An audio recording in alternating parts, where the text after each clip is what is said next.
Dobré správy prichádzajú. V októbri sa znížila inflácia v eurozóne na 2,9%, veľmi blízko cieľom Európskej centrálnej banky, a to 2%.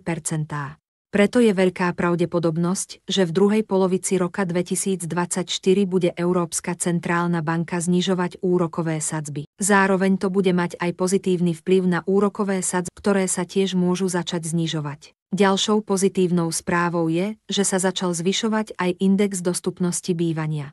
Na ten majú vplyv 3 faktory.